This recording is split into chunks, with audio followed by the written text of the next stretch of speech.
Hello student, welcome back to Matis Adda 24/7. I Anita Sharma, your history mentor. So student, आज इस session में हम करने वाले हैं हमारी हिस्ट्री का चैप्टर 8 जिसका नाम है पेजेंट्स, जमींदार एंड टाउन्स. राइट, तो इस पूरे चैप्टर को हम इसी सेशन में कवर करने वाले हैं. तो बिना टाइम वेस्ट किए चलिए स्टार्ट करते हैं हमारा आज का ये चैप्टर. देखो बच्चा, बात आती है किसकी? 17 सेंचुरी की. ठीक है, 16 से 17 सेंचुरी की बात आती है, जब मुगल शासकों का यानी कि जब मुगल एम्परर्स का रूल यहाँ पर चल रहा था. तो उस टाइम में कृषक समाज पर क्या प्रभाव पड़ रहा था, या इस पूरे चैप्टर में अगर मैं बात करूं तो हम अगेरियन सोसाइटी के बारे में और मुगल एम्पायर्स के बारे में पढ़ेंगे. क्लियर है? तो सबसे पहले अगर मैं बात करूं कि 16 और 17 सेंचुरी में लोगों का जो एक मुख्य व्यवसाय था या उनका जो मेजर ऑक्यूपेशन था, मेन ऑक्यूपेशन था, वो क्या था बच्चे? वो था एग्रीकल्चर. ठीक है, करीब करीब 85% लोग जो हैं, करीब 85% लोग जो हैं वो किस में बिजी रहा करते थे? 85% लोग एग्रीकल्चर में एंगेज थे. कितने बच्चे? 85%. तो 85% अगर लोग एग्रीकल्चर में बिजी होंगे और इसी एग्रीकल्चर के बेस पर यहाँ पर किसानों और जमींदारों में एक रिलेशन बन गया था. कैसा रिलेशन? अच्छे भी रिलेशन होते थे और कंपटीशन के रिलेशंस भी बन गए थे और साथ साथ में स्ट्रगल के रिलेशंस भी बन गए थे. तो इसीलिए चैप्टर का नाम दिया है पेजेंट्स, जमींदार. अब दो के रिलेशन पड़ गए, अब इन दोनों से ही क्या होगा? स्टेट पर इंपैक्ट पड़ेगा. ठीक है, तो करीब करीब 85% जो है लोग एग्रीकल्चर में बिजी होते थे. अगर मैं खासकर बात करूं किसकी? विलेज एरिया की, तो ज्यादातर लोग विलेज एरिया में एग्रीकल्चर के ऊपर बेस्ड होते थे. तो the basic unit of agriculture society was the village inhabited by the peasants who perform the main four seasonal tasks. अब ये सीजन के अकॉर्डिंग अपनी क्रॉपिंग किया करते थे, फसल उगाया करते थे. ठीक है, अब ये फसल को उगाने में क्या क्या एक्टिविटीज किया करते थे, किन किन कामों में बिजी रहते थे? For example tilling the soil. अब उसको खेत को प्लो करने का काम होगा. राइट, तो जुताई करेंगे खेत की, फिर उसके बाद उसमें बीज को सो करेंगे कि बीजों को फैलाएंगे, उसके बाद उसको इरिगेट करेंगे और जब फसल पक जाएगी तो फिर उसको हार्वेस्टिंग करेंगे. तो इस तरह से लोग ज्यादातर इन कामों में बिजी रहा करते थे. अब अगर हम बात करें किसकी? नेक्स्ट टॉपिक की, जिसका नाम है production of agro based goods. अब एग्रो बेस्ड गुड्स क्या होते हैं? जो एग्रीकल्चर से रिलेटेड होते हैं, मतलब जो हमें कह सकते हो कि प्लांट से जो हमें कुछ एडेबल थिंग्स मिलती हैं. Right, for example agro based जो कृषि के ऊपर बेस्ड होते हैं. अब जैसे ये शुगर ले लीजिए, शुगर क्या है बच्चे? एग्रो बेस्ड गुड है. ठीक है, अब शुगर कैसे बनेगी? शुगर केन से बनेगी.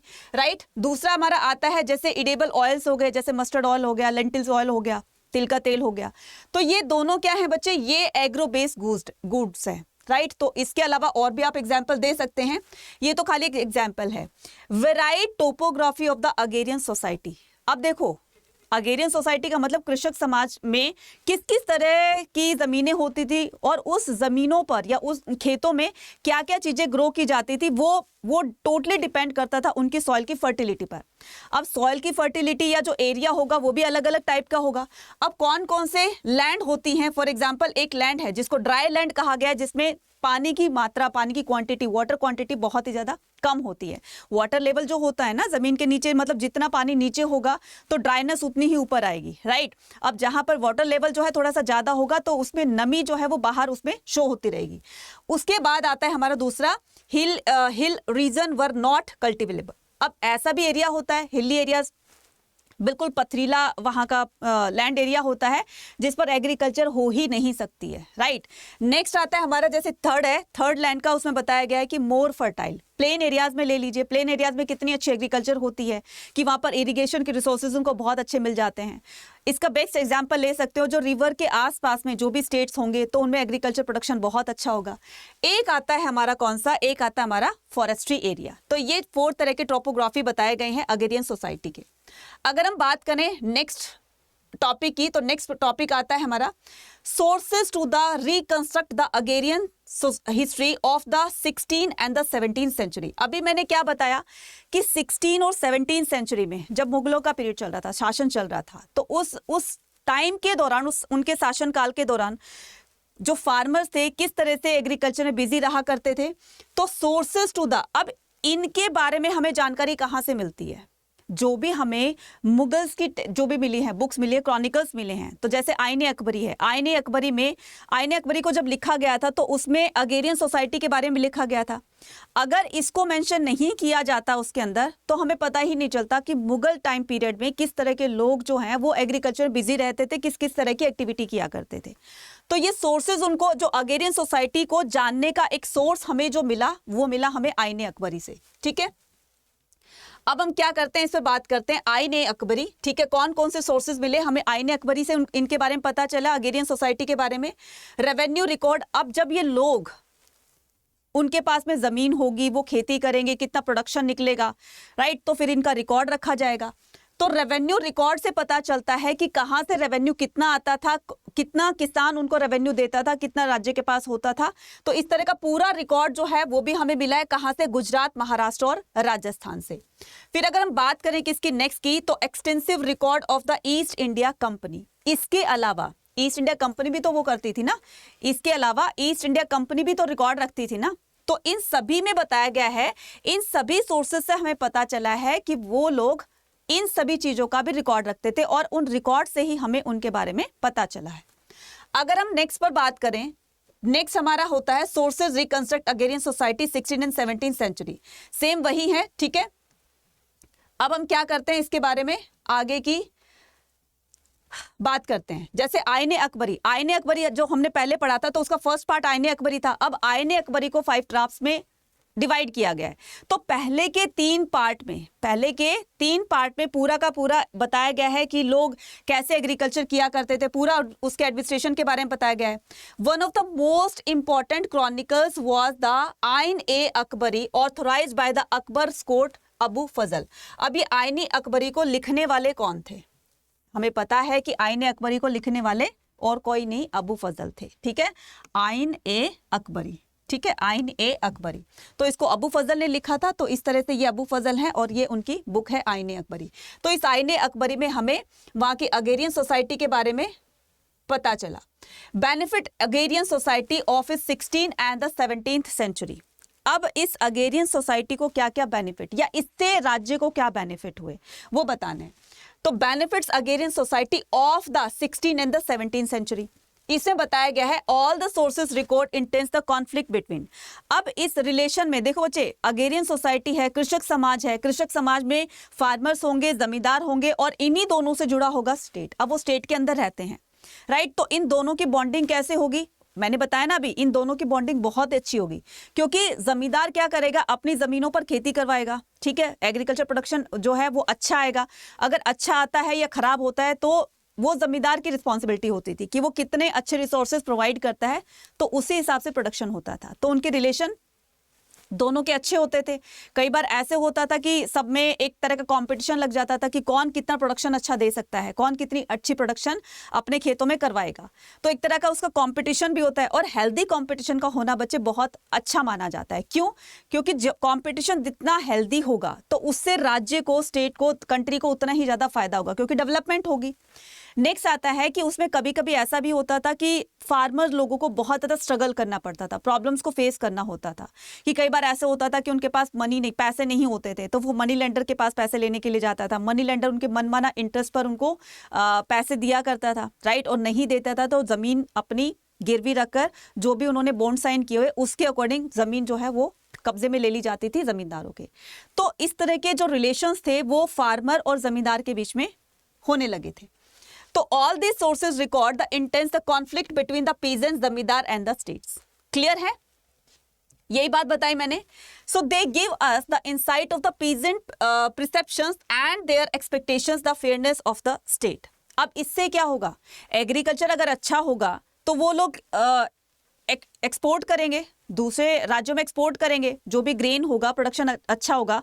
तो जितना सरप्लस आइटम होता है, जितना सरप्लस फूड होगा कि अपने आप को जितना चाहिए उतना सफिशिएंट रख करके बाहर जितना एक्स्ट्रा होगा उसको सेल करेंगे, सेल करके उनके पास पैसा आएगा और धीरे धीरे हमारे मतलब स्टेट की इकॉनमी जो है वो डे बाय डे इंक्रीज होती चली जाएगी, राइट। अब हम करते हैं बात किसकी? आगे की। तो आगे की कहानी कहती है पीजेंट्स एंड देयर लैंड। तो किसान होता था और उसके पास में कैसी लैंड होती थी, तो यहाँ पर बताया गया है। देखो बच्चे, मुगल पीरियड में पीजेंट्स को ना रैयत कह के बुलाया जाता था। क्या कहकर बुलाया जाता था? Ryot. So the term most frequently use to denote the peasant were the ryot, ठीक है। सो और द मुजेरियन, किसान और एसएमई, राइट। तो किसानों को इन नामों से बुलाया जाता था। Two kinds of the peasant in the 17th century, दो तरह के पीजेंट्स होते थे, दो तरह के किसान होते थे। कौन कौन से? एक होता था खुद खास्ता, एक होता था पाही खास्ता। पहले हम बात करते हैं किसकी? खुद खास्ता की। खुद का मतलब होता है स्वयं, मतलब कि एक पर्टिकुलर पर्सन होता था, वो उसी गांव में रहता और उसी गांव में उसकी जमीन होती थी, उसको खुद खास्ता कहते हैं। They were resident of the village in which they had their land, मतलब सेम विलेज होता था, सेम विलेज में ही उनकी लैंड होती थी। ये हो गया खुद खास्ता। अब हम बात करते हैं किसकी? पाही खास्ता की। पाही खास्ता होता था कि वो रहता किसी और विलेज में है, लेकिन काम करने के लिए किसी और विलेज में जाता है, किसी दूसरे के खेतों में, दूसरे गांव में जाता है काम करने के लिए, उसको कहते हैं पाही खास्ता, राइट। समझ में आ गया है? अब चलते हम नेक्स्ट पर, kinds of the peasants, right. अभी हमने पढ़ा कि टू टाइप्स के पीजेंट्स होते थे, एक खुद खास्ता होता था, एक पाही खास्ता। उसी का ही अब नेक्स्ट पार्ट लेकर चलते हैं। In Gujarat peasants possessing about the 6 acres areas were considered to be affluent in Bengal. अब देखो, जिनके पास 6 एकड़ से ज्यादा जमीन होती थी उनको बहुत बड़ा लैंडलॉर्ड माना जाता था। जिनके पास थोड़ी जमीन होती थी, फॉर एग्जांपल जिनके पास 5 एकड़ जमीन हो जाती थी, तो उनको थोड़ा सा अपर कास्ट का माना जाता था। 6 एकड़ से ऊपर थी, उनको बहुत ज्यादा हाई स्टेटस पर रखा गया था।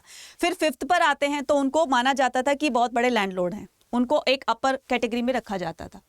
फिर आता है कि जिनके पास 5 एकड़ से नीचे होती थी उनको एवरेज माना जाता था, और जिनके पास होती ही नहीं थी उनको गरीब माना जाता था, और लैंडलेस लेबर कहकर या पीपल कहकर उनको बुलाया जाता था।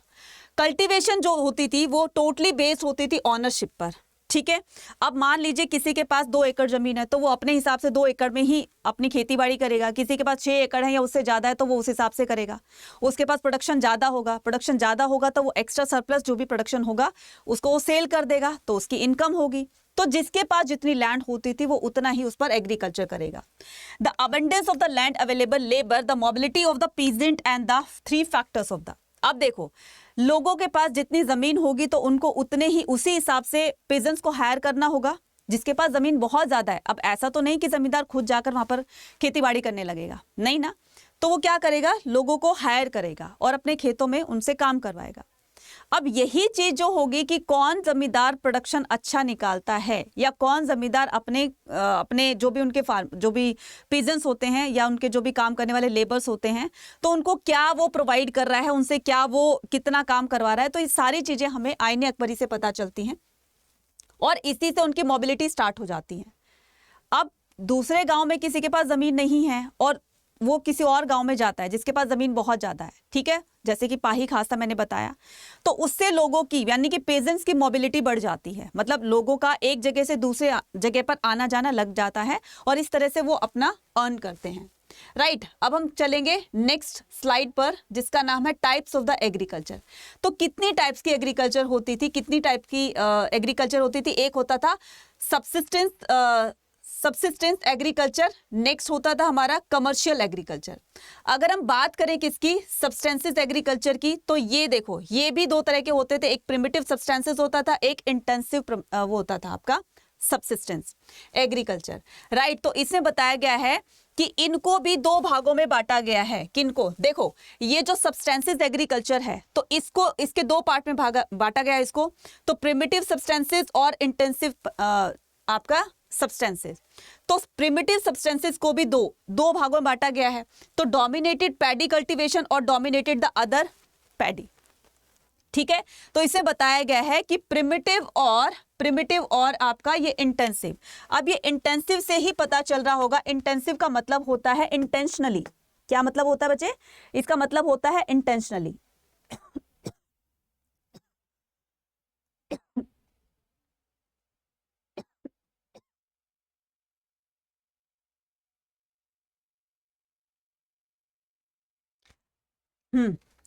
तो प्रिमिटिव होता है जिसमें डोमिनेटेड द पैडी कल्टीवेशन, जिसमें पैडी कल्टीवेशन की जाती है। फॉर एग्जांपल राइस को जो है वो एक जगह से उखाड़कर, राइस का पौधा जो होता है, प्लांट होता है, वो एक जगह से उखाड़कर दूसरी जगह पर लगाया जाता है। तो कमर्शियल होता है वो। कमर्शियल का मतलब होता है जो सेल के पर्पज से ग्रो किया जाता है।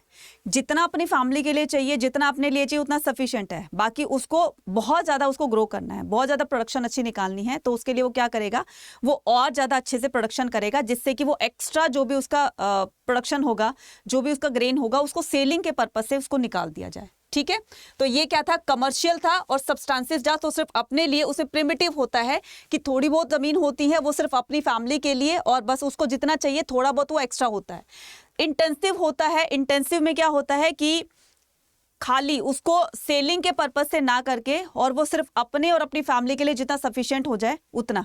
अब इस इंटेंसिव में भी दो तरह के होते हैं। इंटेंसिव होता है, इंटेंस का मतलब होता है जैसे कभी बोल देते हैं ना कि मेरा ये इंटेंशन नहीं था, मतलब एक तरह का उसका थॉट प्रोसेस, उसकी थिंकिंग क्या है कि मैंने ऐसा काम नहीं किया था, तो वो अपने तक ही उसको सीमित रखेगा। डोमिनेटेड द पैडी कल्टीवेशन, और एक होता है dominated the other than paddy. तो इसका मतलब ये होता है कि राइस का मैंने एक एग्जांपल दिया, तो राइस के अलावा भी आप कुछ और दे सकते हैं। ठीक है, नेक्स्ट होता है आपका, इसमें नेक्स्ट बताया जाएगा कि इंटेंसिव सब्सटेंसेस में क्या क्या चीजें होंगी, तो यहां पर और क्लियर हो जाएगा।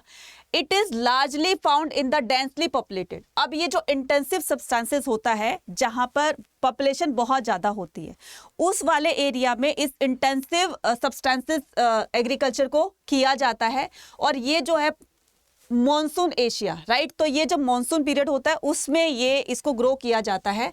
डोमिनेटेड पैडी कल्टीवेशन, अब ये क्या होता है, पहले शायद आपको समझ में नहीं आया होगा कि पैडी कल्टीवेशन क्या होता है, डोमिनेटेड पैडी कल्टीवेशन क्या होता है। डोमिनेटेड पैडी कल्टीवेशन होता है land holding are very small due to the high intensity of the population. अब स्टेट के अंदर जितनी ज्यादा पॉपुलेशन होगी, लोग जितने ज्यादा होंगे, रिसोर्सेज कम होंगे, लोगों के पास जमीनें कम होगी। अब एग्जाम्पल लो जरा, इसका एक एग्जाम्पल लो। अब मान लीजिए एक फादर हैं और एक फादर के पास इतनी सारी जमीन है, ठीक है, पहले उसके पास वो अकेला था, उसके पास बहुत सारी जमीन थी। अब उसके बेटे हो गए 4, अब उसको उस जमीन को 4 भागों में बांट दिया। दैट मीन्स अब उनके बच्चों के पास थोड़ा थोड़ा एरिया आया ना। तो सेम इसी में बताया जाता है कि डोमिनेटेड पैडी कल्टीवेशन में लोगों के पास डेंस पॉपुलेशन होने की वजह से लोगों के पास लैंड एरिया कम होने लगा। Family members are farmer, use the machinery is limited. लोगों के पास लिमिटेड रिसोर्सेज होते थे, तो वो ये चाहते थे कि हम दूसरों को पैसा देने की बजाय हम खुद ही इसमें एग्रीकल्चर करने लगते हैं। तो इसमें बताया गया कि family members are the farmers, तो जिनकी लैंड होती थी वो खुद ही उसमें फार्मिंग किया करते थे, किसी बाहर से उनको हायर नहीं करना होता था। Use the machinery is limited, और मशीनरी भी अब जैसे ट्रैक्टर्स हो गए, खुदाई करने का काम हो गया, उसको प्लो करने का काम हो गया, तो ट्रैक्टर से ना करके अगर उनके घर में बैल हैं, ठीक है, ऑक्सन्स है, तो उसमें क्या करेगा, वो खुद ही उसको प्लो करना स्टार्ट कर देगा, खुद ही उसको टिल करेगा, खुद ही उसको सीड्स को सो करेगा, खुद ही उसको इरिगेशन करेगा, खुद ही उसको सब कुछ करेगा, राइट। तो ये क्या हो गया बच्चे, ये हो गया पैडी कल्टीवेशन। अब अगर हम बात करते हैं किसकी, नेक्स्ट की, तो नेक्स्ट क्या होता है, नेक्स्ट है का dominated other than the paddy. अब दूसरी तरफ हमने देखा कि डोमिनेटेड अदर देन पैडी, तो it is not practically to grow the paddy in many parts of the monsoon area. तो ये जरूरी नहीं था कि अदर पार्ट्स में भी जिस टाइम में यहां पर एग्रीकल्चर होगा उस टाइम में वहां पर, राइट। तो it is not particularly to grow paddy in many parts of the monsoon Asia, wheat, soybean. तो ये जो मॉनसून का पीरियड आता है तो बच्चे इसमें ना बहुत तरह की क्रॉपिंग की जाती है, फसलें उगाई जाती है, खास करके इसमें बताया गया specially wheat, soybean, barley and the sorghum are grown. तो जब मॉनसून पीरियड आता है तो बारिश में, मतलब जो मॉनसून पीरियड होता है उसमें इस तरह की फसल बहुत अच्छे से ग्रो करती हैं, जो इसके एग्जांपल्स दिए हुए हैं। ये तो हो गया आपका पैडी क्रॉप्स हो गई है, ठीक है, पैडी कल्टीवेशन हो गए, और ये है अदर देन पैडी कल्टीवेशन कि इनके अलावा ये चीजें भी उगाई जाती थी। क्लियर हो गया, मतलब अगर वीट की प्रोडक्शन, यहाँ पर वीट की वो कर रहा है, इसकी फार्मिंग कर रहा है, कल्टीवेशन कर रहा है, तो इस वीट के अलावा इनकी भी खेती की जाती है और ये मॉनसून में बहुत अच्छे से ग्रो होते हैं। बात समझ में आ गई है, चलते हैं नेक्स्ट उसकी तरफ, ठीक है, नेक्स्ट पार्ट की तरफ चलते हैं, शाहजहां। अब हम बात करते हैं शाहजहां की। In the north India state undertook digging the new canals. अब क्या होने लगा, देखो आईने अकबरी से हमें ये तो पता चलता है कि कहीं हमें ये नहीं पता चला कि रिसोर्सेज के लिए वो क्या चीज़ यूज़ करते थे, क्योंकि हमें आईने अकबरी से, या अगर मैं बात करूं बाबर के उसके टाइम की, तो बाबर के बुक से या उसके जो भी रिलेटेड बुक थी, हमें वहां से पता चला है कि कहीं से हमें बहते हुए पानी के कोई भी प्रूफ नहीं मिले। इसका मतलब ये था कि वो एक तरह से जो उनके इरिगेशन के रिसोर्सेज होते थे ना, वो कहीं भी नहीं मिले थे। अगर मान लीजिए प्लांट को वाटरिंग करना होता था, प्लांट को पानी देना होता था, तो वो छोटी मोटी जो भी पानी का काम होता था वो बकेट वगैरह से कर लेते थे, राइट। बकेट से कर लिए, या रहट होता था, पहले रहट चलता था। रहट क्या होता है बच्चे? इस तरह का एक ना वो होता था, मतलब शायद आपने देखा भी होगा, इस तरह का एक ना एक व्हील होता था, इस तरीके से एक व्हील होता था। तो इस व्हील में ना इस तरह से बकेट, यहाँ पर पूरे व्हील में इस तरह से बकेट बांध दी जाती थी, ठीक है, बकेट बांध दी जाती थी। और ये जैसे जैसे चलता था, इन बकेट में यहाँ से इधर से ना पानी, इधर से ये पानी वाटर जो है वो फ्लो करता रहता था। तो जैसे जैसे ये व्हील घूमेगा, यहाँ से पानी लेकर के, और वो क्या करता था, इस तरह से घूमता रहता था, और इसका पानी फ्लो हो जाता था उनके खेतों में, उनके फील्ड्स में। तो ये क्या होता था बच्चे? रहट। और ये रहट को, इस व्हील को चलाने वाले कौन होते थे? ऑक्सन होते थे, बैल होते थे। तो बैल इनके चारों तरफ घूमता रहता पूरे दिन, और ये इस तरह से वो अपने खेतों को इरिगेट किया करते थे। अब ये तो था एक छोटे लेवल का, कि बकेट से उन्होंने कर लिया या रहट से कर लिया, छोटे मोटे जो भी इरिगेशन होते थे उससे कर लिया। लेकिन अगर बात करें हम खेतों की, अगर हम बात करें फील्ड्स की, राइट, तो जिनके बहुत बहुत सारी लैंड होती थी, अब वो तो इन छोटे छोटे रिसोर्सेज से काम नहीं बनेगा ना। तो क्या होगा फिर? वो उसके टाइम में नहरों को यूज किया जाएगा, कैनाल्स को यूज किया जाएगा। अब ये कैनाल्स क्या होते हैं बच्चे? कैनाल्स होते हैं नहरें। कैनल्स क्या होती हैं? नहरें होती हैं। तो शाहजहां के टाइम में, बाबर के टाइम में हमें कहीं नहरों के या बहते हुए पानी के कहीं भी साक्ष्य नहीं मिले। इसका मतलब ये होता था, तो अज्यूम किया जाता है कि लोगों को इरिगेशन की ज़रूरत ही नहीं थी। क्यों नहीं थी? क्योंकि वाटर लेवल ऊपर था, और बारिश आ जाती थी तो उसका पानी सफिशिएंट रहता था। मतलब उसी की ही जो एक वो रहती थी, क्या बोलेंगे उसको, एक नमी जो रहती थी, वो फसलों के लिए काफ़ी सफिशिएंट रहती थी। तो कहीं भी रिसोर्सेज के कोई प्रूफ ना मिलने की वजह से सिर्फ ये अज्यूम किया गया था कि लोगों को मतलब पानी की ज़रूरत ही नहीं थी। बारिश आती थी उससे हो जाता था, विंटर आती थी उससे पानी की कमी जो होती थी वो पूरी हो जाती थी। कई बार तो ये होता था कि जब स्प्रिंग सीजन आता था ना, तो उसमें भी वाटर की जरूरत नहीं रहती थी, जब धूप बहुत तेज पड़ती थी, राइट। लेकिन देखो, मानने को तो कुछ भी मान सकते हैं। तो in the north India the state undertook the digging of the new canals, ठीक है। तो शाहजहां के टाइम में नई नई नहरों का निर्माण किया गया। Also repaired old one like the Shah Jahan canal in Punjab during the Shah Jahan region. तो यहाँ पर बताया गया है शाहजहां रीजन। यहाँ पर बताया गया है कि शाहजहां के काल में काफ़ी सारी नहरों का निर्माण कराया गया, जो बहुत पुरानी हो गई थी उनको रिपेयर करवाया गया, ताकि वाटर की सप्लाई जो है वो लोगों को इजीली मिलती रहे, और वो इरिगेशन में उसको यूज़ करके और प्रोडक्शन को अच्छा इंक्रीज कर सके, right.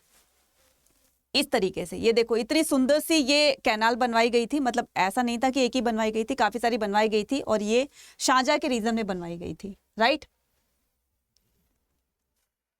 Strategies for the increasing agriculture production. अब ये कौन कौन सी स्ट्रेटजी फॉलो किया करते थे एग्रीकल्चर प्रोडक्शन में? So a drill pulled by a pair. Drill का मतलब होता है खुदाई करना, ठीक है। तो a drill pulled by a pair of the giant oxen. अब ये इनको खेतों को जोतने का काम होता था। जमीन की अगर खुदाई करनी होती थी, हल के द्वारा होती थी, और हल को बैलों के वहां पर बांध दिया जाता था। इससे पीछे पीछे फार्मर रहता था, और वो इस तरह से प्लोइंग कर दिया करता था। So a drill pulled by a pair of the giant oxen was used to plant the seeds, ठीक है। तो जैसे ही खेतों को प्लो कर लिया जाता था, फिर उसमें सीड्स को ग्रो किया जाता था। Broadcasting the seed was most the prevalent method. तो ये जो मेथड था, ये बहुत ही ज्यादा उस टाइम में बहुत ही ज्यादा उसको किया जाता था, यूज किया जाता था, राइट। तो अगर हम बात करें किसकी, आगे की, इस मेथड को मोस्टली यूज किया जाता था, और आज भी कहीं ना कहीं इसको देखा जाता है। आज के टाइम में तो खैर ट्रैक्टर्स वगैरह बहुत आ गए हैं, तो इतनी मेहनत कोई नहीं करता, ठीक है। बहुत ही रेयर, ऐसे कम लोग होंगे जो इस तरह के चीज़ों को, बैलों को आज भी यूज करते होंगे। अगर हम बात करें किसकी, नेक्स्ट की, तो अगेरियन विद द प्लो। अब ये प्लो कैसे होता था कि पहले के टाइम में ऐसा होता था कि अगर हम हड़प्पा सिविलाइजेशन की बात करें तो लोग नुकीले पत्थरों से खेतों की खुदाई करके और फिर उसको सीड्स को सो किया करते थे। अगर हम बात करें किसकी, मुगल एम्पायर की, तो मुगल एम्पायर में क्या करते थे लोग, आयरन टिप को, वो जो हल होता है ना बच्चे, प्लो होता है, उसमें आयरन टिप को यहाँ पर बिल्कुल कॉर्नर पे लगा दिया जाता है। तो आयरन के टिप से क्या होता था, जमीन अंदर तक जो है वो खुदाई कर दी जाती थी, मतलब उसको अंदर तक जो है डीप में खोद दिया जाता था। Fertile alluvial rizal valley, Ganga and the raved, ठीक है। उसके बाद production of the paddy, production of the transplantation. अब पैडी क्रॉप को ट्रांसप्लांट करना होता है ना, मतलब एक जगह से उखाड़ कर दूसरी जगह पे उसको रखना होता है। तो इस तरीके से सबसे पहले उसको प्लो किया जाता था, प्लो करने के बाद फिर उसको सीड्स को सो किया जाता था, फिर उसको एक जगह से उखाड़ कर दूसरी जगह पर उसको करवाया जाता था। सेमी एरिड पंजाब, अब इसमें बताया गया है कि सेमी एरिड पंजाब कौन कौन से वो थे, कौन कौन से एरियाज में इसको कल्टीवेट किया जाता था। तो सेमी एरिड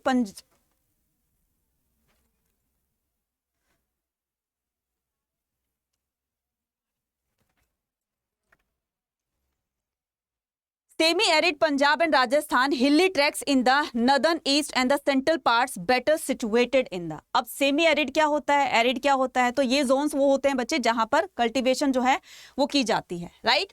तो देखो सॉइल की फर्टिलिटी जहां पर जैसी होगी वहां पर कल्टीवेशन भी वैसी ही होगी। इसने बताया कि सेमी एरिड पंजाब जहां पर फर्टिलिटी जो है वो बहुत अच्छी होती है, राइट, एरिड जोन में बहुत अच्छी होती है।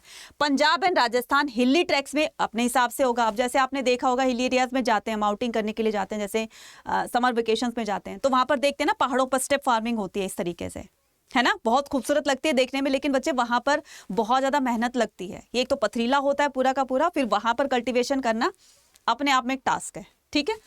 चलिए अब हम नेक्स्ट करेंगे। नेक्स्ट क्या करते हैं, agriculture production in the 16 and the 17th century. तो 16वीं और 17वीं शताब्दी में किस तरह से एग्रीकल्चर प्रोडक्शन होता था। Agriculture was recognized around the 2 major seasonal cycle. तो इसको 2 साइकिल्स में बांटा गया है, सीजन साइकिल्स में बांटा गया है, राइट। तो मेजर 2 क्या आ गया, वैसे तो 3 है, तो जैद को इतना काउंट नहीं करते हैं, ठीक है, जैद को इतना काउंट नहीं करते हैं। तो एक है राबी, एक है खरीफ और एक है जैद क्रॉप्स। तो हमेशा मोस्टली बच्चों को 80% 85% बच्चों को कंफ्यूज होती है कि राबी क्रॉप्स कौन सी होती है, खरीफ क्रॉप कौन सी होती है। तो आज मुझे लगता है कि आप इसको अच्छी तरह से समझ करके फिर आज के बाद आप भूलोगे नहीं उसको। तो राबी क्रॉप्स के बारे में आते हैं। राबी क्रॉप्स जो है बच्चे वो सो की जाती है, उसको सो किया जाता है अक्टूबर से लेकर के दिसंबर में, और उसकी हार्वेस्टिंग होती है वो अप्रैल और जून में होती है। मतलब आपको क्या करना है, 2 चीजें याद रखनी है। इसको सो कब किया जाता है, मतलब इसके उगाना इसको कब स्टार्ट करते हैं, तो अक्टूबर से दिसंबर तक इसको उगाना स्टार्ट करते हैं, और जब ये हार्वेस्ट करते हैं तो मतलब फसल पककर तैयार हो जाती है कब, अप्रैल और जून में इसकी कटाई स्टार्ट हो जाती है। और इसमें मेन फसल कौन कौन सी है, मेन क्रॉप कौन कौन सी है इसकी, व्हीट, बार्ले, पीस, ग्राम और मस्टर्ड। फिर हम बात आते हैं कौन कौन से एरियाज में रबी क्रॉप्स की जाती हैं। तो पंजाब, हरियाणा, हिमाचल प्रदेश, जम्मू कश्मीर, उत्तराखंड एंड द उत्तर प्रदेश। ये सारी चीजें देख लो यहाँ पर, इसमें से आपकी ज्योग्राफी में भी पूछा जा सकता है और ये आपकी हिस्ट्री में भी है, ठीक है। अब अगर हम बात करें किसकी, खरीफ क्रॉप्स की, तो खरीफ क्रॉप जो है वो जून जुलाई में इसको उगाया जाता है, ठीक है। हार्वेस्टिंग की जाती है इसकी सितंबर और अक्टूबर में। हार्वेस्टिंग कब की जाती है, सितंबर और अक्टूबर में। सो इसकी जो मेन क्रॉप्स है राइस, मेज, ज्वार, उड़द, कॉटन, ग्राउंडनट्स और सोयाबीन है, राइट। और इसको कौन कौन से एरियाज में ये खरीफ क्रॉप्स को ग्रो किया जाता है, Assam, west Bengal, coastal region of the Odisha, Andhra Pradesh, Telangana, Tamil Nadu, Kerala और महाराष्ट्र में। अब अगर हम जैद फसल की बात करते हैं, जैद क्रॉप्स की बात करते हैं जिसमें वाटर की क्वांटिटी बहुत ज्यादा होती है, उस तरह के आइटम्स को, उस तरह के फूड आइटम्स को इसमें ग्रो किया जाता है। जैसे कुकुम्बर हो गया, उसमें वाटर क्वांटिटी बहुत ज्यादा होती है, या फिर आप ले सकते हो वाटरमेलन हो गया, राइट। तो इसको सो किया जाता है, सो और हार्वेस्ट मार्च और जुलाई में, between the rabi and the kharif crops. तो इनके बीच में ही सीजनल फ्रूट्स होते हैं, वेजिटेबल्स होती है, फॉडर क्रॉप्स होते हैं, राइट। नेक्स्ट आता है most of the northern and the north western state. तो ये यहाँ पर ग्रो किए जाते हैं जैद क्रॉप्स, राइट। तो मुझे लगता है कि अब आपको समझ में आ गया होगा। एक बार फिर से आप इसको नोट कर लेना कहीं पर भी। द विलेज कम्युनिटी, अब ये जो विलेज कम्युनिटी थी बच्चे, विलेज कम्युनिटी कितने जो है किस किस पार्ट्स में डिवाइड थी और क्या क्या एक्टिविटीज करती थी, apart from the individual ownership, land belong to the collective village community as far as many aspect other season existence were concerned. अब देखो बच्चे, इसमें there are the three constitution of the unit. एक पंचायत होती थी, तो मतलब गांव में किस तरह की एक्टिविटी होती थी। अगर मान लीजिए कि कहीं पर डिस्प्यूट हो जाता है, तो डिस्प्यूट का एक तरह से जो डिसीजन होता था या उसका सॉल्यूशन देना होता था, उसका निपटारा करना होता था, तो पंचायत करती थी। पंचायत से ऊपर कौन होता है? डिस्ट्रिक्ट लेवल होता है, तो डिस्ट्रिक्ट कोर्ट होती है। डिस्ट्रिक्ट कोर्ट से ऊपर कौन होता है? हाई कोर्ट होती है, फिर उससे ऊपर सुप्रीम कोर्ट होती है। तो बेसिक जो सबसे नीचे वाली जो एक हमारी जजमेंट की यूनिट हो गई, वो कौन सी है? Village panchayat, right. तो इसमें बताया गया है कि apart from the individual ownership, right, तो जिसके पास जितनी लैंड होती थी वो उस हिसाब से कल्टीवेशन किया करता था। Collective community as far as many aspect of their land. अब हमने ना कभी 6th क्लास 7th क्लास में कभी एक वो चैप्टर सुना होगा जिसमें एक दोस्त होता है, वो दूसरे दोस्त के बैल लेकर चला जाता है, फिर उसके वो बैल एक मर जाता है, फिर इस तरह से डिस्प्यूट हो जाता है। तो इस तरीके से बताया गया है कि इन लैंड्स को लेकर के अगर विलेज कमेटी वो कलेक्टिव फार्मिंग करती है। कलेक्टिव फार्मिंग का मतलब खेत एक होता है और उसमें मिल करके सारे लोग काम करते हैं, तो इसमें डिस्प्यूट होने के बहुत ज़्यादा चांसेस होते हैं, और इन्हीं डिस्प्यूट्स का निपटारा करने के लिए विलेज पंचायत का गठन किया गया था। ठीक है, नेक्स्ट आता है, ये होता है विलेज पंचायत, और नेक्स्ट आता है हमारा कौन सा? द विलेज हेडमैन होता है। तो जमीन हो गई, ठीक है। अब जमीन पर कोई झगड़ा वगड़ा होगा किसी चीज का, तो वो पंचायत उसका निपटारा करेगी, और उसके डिसीजन को कौन लेगा? विलेज का हेडमैन, जिसको मुकदम कहा जाता है। क्या कहा जाता है बच्चे? उसको मुकदम भी कहा जाता है, उसको मंडल भी कहा जाता है। ठीक है, नेक्स्ट बात करते हैं। तो डिस्टिंक्शन का मतलब deep inequality on the basis of the caste and the other caste-like distinctions meant that cultivators were a highly heterogeneous group. जिसके पास लैंड ज़्यादा होती थी और जो पूरे मतलब गांव का मुखिया होता था, तो गांव के मुखिया की बात हर कोई मानता था, फाइनल डिसीजन एक्चुअल में वही लेता था। तो अब यहाँ पर एक हेट्रोजेनियस ग्रुप का नाम आया है। अब ये हेट्रोजेनियस ग्रुप क्या होता है? जो एक बड़ी हाई स्टेटस से जो बिलोंग करता होगा। कौन करता होगा? एक तो हाई कास्ट का होगा, जिसके पास लैंड बहुत सारी होगी, मनी बहुत सारा होगा, पावर होगी उसके पास, तो वो इस तरह का ग्रुप होता था। ठीक है, like dispute the abundance the cultivable land certain caste group were assign, right. तो देखो, जिसके पास जितनी कल्टीवेबल लैंड होगी तो उसी हिसाब से वो क्या करेगा? अपने टास्क कंप्लीट करेगा। One who tilt the land was known as mineral. अब एक होता है, किसान होता है, जो जमीन को खुदाई करने का काम करता है, उसको प्लो करने का काम करता है। टिल बोला है ना, tilled. The land was known as the manual और द एग्रीकल्चर लेबर्स। अब उसको क्या कहा जाता है? उसको मजदूर कहा जाता है। मजदूर भी कह सकते हो, जो प्लो का काम करता है, जो खेतों की जुताई का काम करता है। ठीक है, एक होता है इन मुस्लिम कम्युनिटी द मैनुअल्स। अब ये जो जमीन को खोदने का काम करता है, इसको मैनुअल कहा जाता है। और मुगल मुस्लिम्स कम्युनिटी में मैनुअल्स लाइक द, और इस मैनुअल को जो जमीन खोदने का काम करता है उसको हलाल खोरम कहा जाता है, स्कैवेंजर्स कहा जाता है, were housed outside of the boundary of the village. क्योंकि ये सबसे नीची कैटेगरी का था, लो लेवल का था, इसलिए उसको गांव से बाहर ही रखा जाता था। ठीक है, तो there was a direct the correlation between the caste, poverty, social status. बहुत ज़्यादा डिफरेंस था कास्ट को लेकर के, तो इतना ज़्यादा था कि सोसाइटी को ना बिल्कुल ही जो लो लेवल के जो लोग होते थे, बाई कास्ट होते थे, या जो लैंडलेस होते थे, उनको बिल्कुल ही अलग रखा गया था। गरीब लोगों को हम कह सकते हैं। ठीक है, between the caste, poverty and the social status. अब ब्राह्मण होता था, उसका स्टेटस बहुत हाई होता था, एक लैंडलेस लेबर होता था, उसका बहुत ही पुअर होता था। तो in the honour the starter of the society, the manual form the 17th century Mewar Rajput are mention as the peasant. अब ये भी माना गया है, यहां पर देखो, in a manual form the 17th century, एक मैनुअली लिखा गया है कि मेवाड़ में century Mewar Rajput are mention. तो उनको भी पहले के टाइम में राजपूत, मेवाड़, ये जो हो गए, मतलब मेवाड़ के राजपूतों को एक पेजेंट की कैटेगरी में रखा गया था।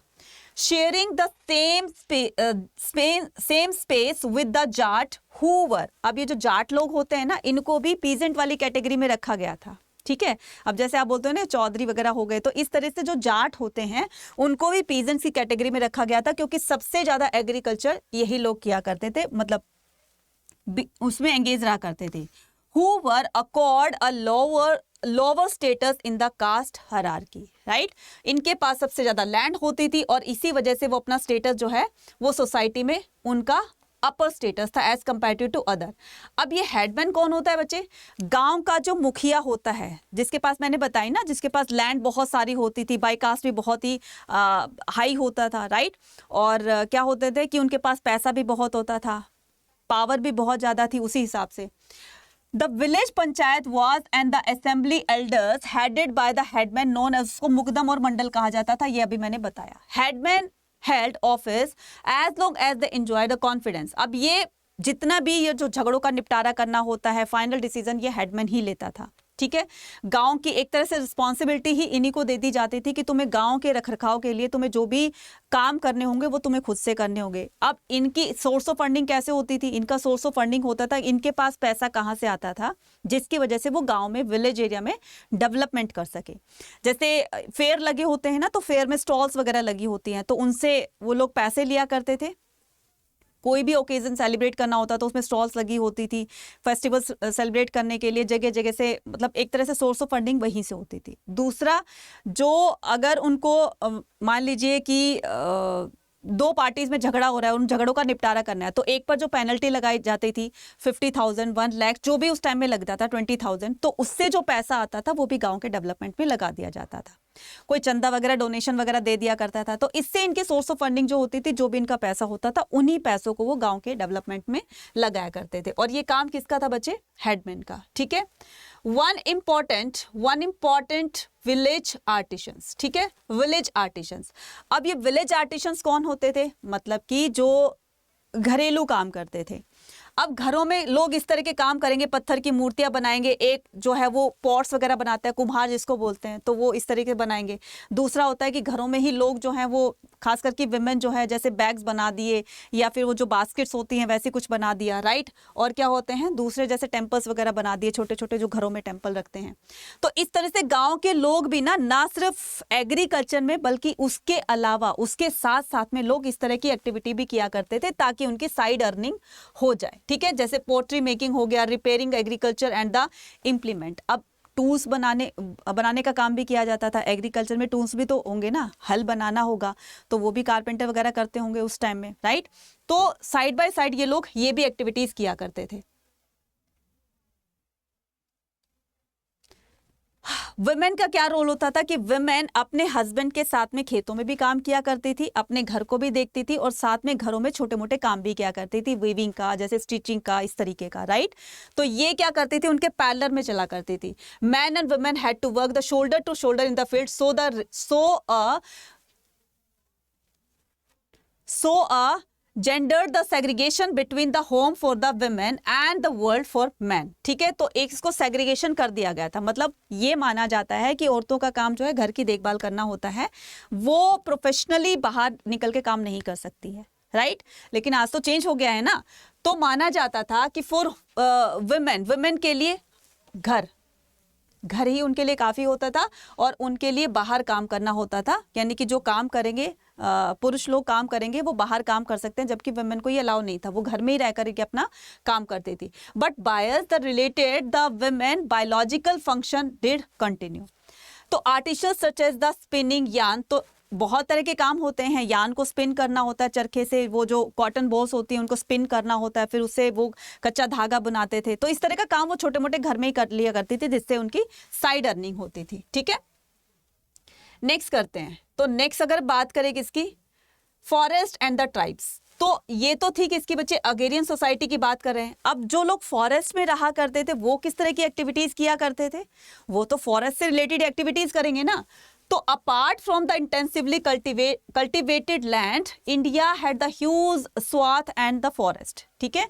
इसमें क्या बोला गया है? India had huge swath of the forest, बहुत घना जंगल हुआ करता था, ठीक है? सो डेंस फॉरेस्ट, उसको जंगल कहा जाता था, तो उसको खरबंदी, राइट? तो स्क्रब्ड लैंड खरबंदी कहा जाता था, एग्जिस्ट ऑल ओवर द। अब ये खरबंदी क्या होती है बच्चे? मतलब जंगल वाले एरिया को खरबंदी भी बोला जाता है कि बहुत ही बुशी एरिया है, मतलब उसमें कटीली झाड़ियां हैं या घास फूस उग रही है, मतलब वो जो एक तरह से वो वेस्ट लैंड होती है। तो existing all over the eastern land, central Asia, northern India including the Terai on the Indo Nepal border. तो इसी से बताया गया है कि यहाँ पर फॉरेस्ट बहुत ज्यादा पाए जाते हैं।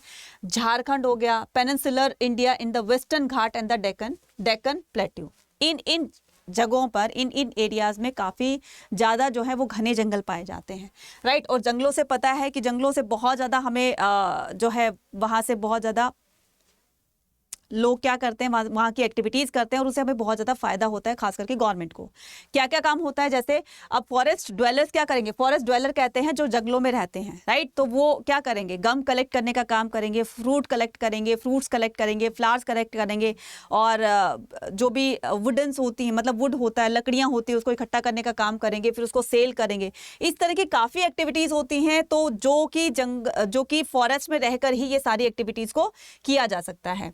तो regular hunting expedition enabled to the emperor to travel across the existence। तो इन पर भी निगरानी रखी जाती थी, क्योंकि इनसे ना राज्य को काफी फायदा होता था। तो ये सारी चीजें कलेक्ट करके राज्य को देते थे, ठीक है, मतलब राजा के जो भी एजेंट होते थे उनको देते थे, उनसे खरीदने के लिए आते थे, और वो चीजें बाहर सप्लाई की जाती थी, सेल की जाती थी, जिससे कि अर्निंग होती थी, right.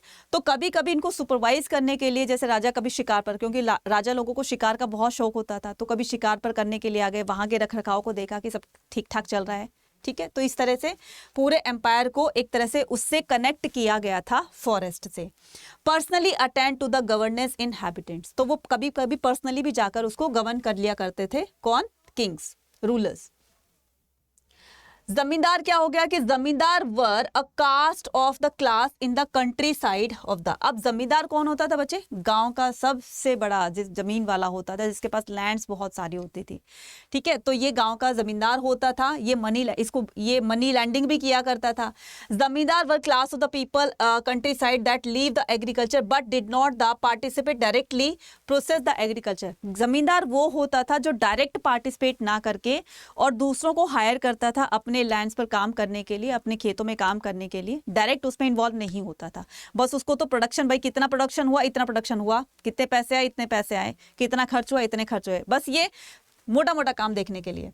So they were landed the properties also enjoyed the certain, उनके पास पावर भी होती थी, इकोनॉमिकली भी स्ट्रांग होते थे, पैसा बहुत होता था, तो उनका स्टेटस गांव में सबसे ऊंचा होता था, राइट।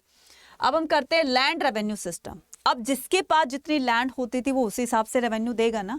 तो ये लैंड रेवेन्यू के रिकॉर्ड से हमें उस टाइम के बारे में पता चला कि कितना रेवेन्यू जो है वो रूलर लेता था, इनसे स्टेट लेता था। Revenue form of the land was economic mainstay on the Mughal empire. तो बच्चे देखो, रेवेन्यू टैक्स जो होता है वो पहले से ही चलता आ रहा है, और आज भी जो टैक्स है वो लिया जाता है। हाउस टैक्स हो गया आपका, ये टैक्स हो गया आपका, इनकम टैक्स हो गया, ये टैक्स हो गया, वो टैक्स हो गया, इसी से गवर्नमेंट की अर्निंग होती है। पहले भी ऐसे होती थी और आज भी वैसे ही होती है, ठीक है। तो the aparts including the office drafter of the Diwan हूँ। अब ये दीवान का क्या काम होता था? अब देखो, पैसों का हिसाब किताब रखना, कितना खर्च हुआ, कितना आया, कितना गया, ये सारा हिसाब कौन रखता था? दीवान रखता था। वो जो कैप पहन के ऐसे चश्मा लगा के ऐसे वो करते थे ना, वो तो वो दीवान ही होते थे, पूरा लैंड का रिकॉर्ड रखते थे वो, राइट। तो the land revenue agreement consisted of the 2 stages. First होता था, तो ये लैंड रेवेन्यू का रिकॉर्ड 2 स्टेजेस में रखा होता था। एक होता था असेसमेंट, दूसरा होता था एक्चुअल कलेक्शन।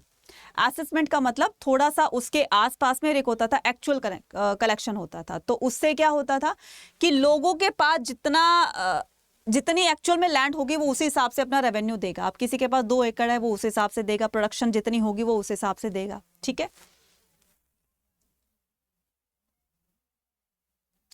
नेक्स्ट आता है the flow of the silver. अब बात आती है कि ये सिल्वर का फ्लो कहां से आता है। अब हमने देखा कि कुषाण डायनेस्टी के रूलर्स ने गोल्ड कॉइन्स को यूज किया था, तो तब गोल्ड कॉइन्स चल रहे थे। फिर उसके बाद आते थे सिल्वर कॉइन्स चलने लगे। तो मुगल पीरियड की बात कर रहे हैं कि मुगल पीरियड में 1 मार्क का क्वेश्चन आएगा कि मुगल पीरियड में किस तरह के कॉइन्स, किस मेटल के कॉइन्स यूज किए जाते थे, तो वो आएगा आपका silver coins. So the Mughal empire consolidated power and resources for the empire of Ming China. तो पहले चाइना का नाम ना बच्चे मिंग था, ठीक है, पहले चाइना का नाम मिंग हुआ करता था। तो Safavid ruler of Iran and the Ottoman Turkey during the 16th and 17th century. Mughal काल के दौरान इन देशों से भी मुगल के ट्रेडिंग रिलेशन थे और उन ट्रेडिंग रिलेशन को मीडियम ऑफ एक्सचेंज होता था वो सिल्वर कॉइन से होता था।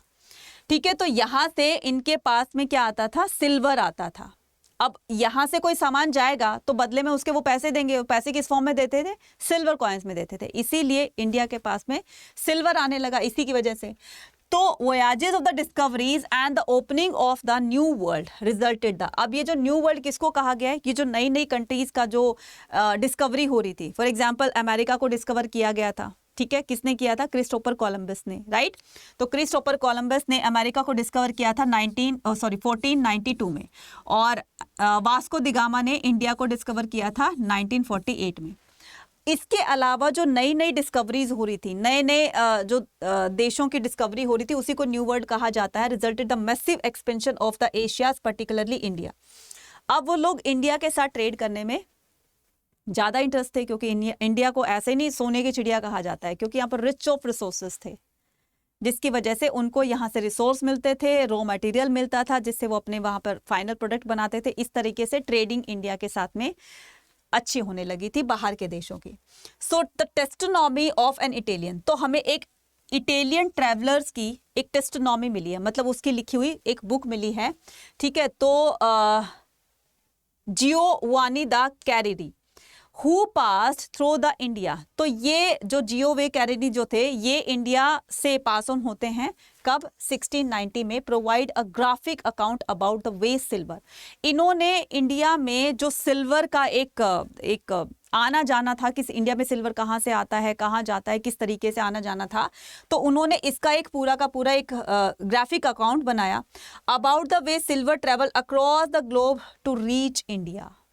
ठीक है, तो क्या कर रहे थे कि silver travel across the globe to reach India. तो सिल्वर के का जो एक पहुंचने का रास्ता था इंडिया तक, वो कहाँ कहाँ कैसे कैसे पहुंचा, तो उन्होंने इसका पूरा एक ग्राफ तैयार किया, एक रास्ता तैयार किया कि हम देखते हैं कि इंडिया के पास इतना सिल्वर कहाँ से पहुंचता है और कहाँ से पास ऑन होता है। तो इसने पूरा एक लेआउट तैयार किया।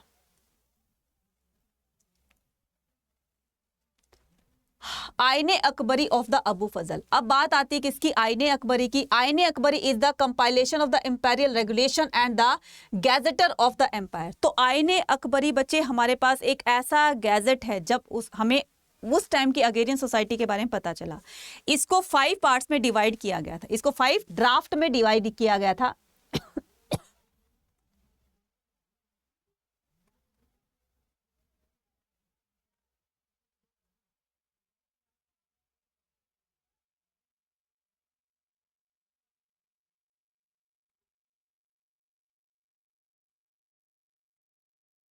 इसको 5 ड्राफ्ट में वो तैयार किया गया था आईने अकबरी को। Aine Akbari is compilation imperial regulation and the gazetteer of the empire.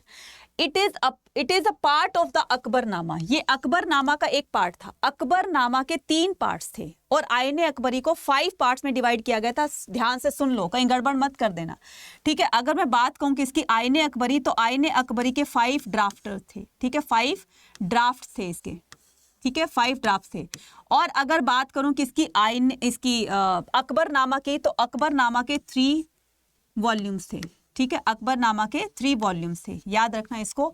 And was completed in the Akbarnama को, it is a part of the Akbarnama. Aine Akbari को कंप्लीट किया गया 1598 में, after having gone the 5 revision. इसकी 4 से 5 बार रिवीजन करने के बाद फिर इसको फाइनलाइज किया गया कि अब कोई कमी नहीं रहेगी, अब इसको ओके कर दिया जाए, फाइनल कर दिया जाए। आईने अकबरी हमें एक इंफॉर्मेशन देती है कि किस organisation of the court administration. Aine Akbari से हमें वहाँ के एडमिनिस्ट्रेशन के बारे में, ऑर्गेनाइजेशन ऑफ कोर्ट्स एडमिनिस्ट्रेशन, वहाँ की प्रशासन प्रणाली, वहाँ की army, source of the revenue क्या था, फिजिकल लेआउट क्या था प्रोविंसेस का, अकबर एम्पायर कैसा था, उसकी लिटरेसी, कल्चर, रिलीजियस ट्रेडिशन, मतलब सब कुछ हमें अकबर के रीजन के बारे में बता दिए, जिसमें हर फील्ड्स को उसमें दिखाया गया है, हर फील्ड के बारे में बताया गया है, ठीक है। तो ये था हमारा आज का सेशन, ठीक है। उम्मीद करती हूँ कि पूरा एक जो है क्विक रिवीजन हो गया, समझ में आ गया होगा।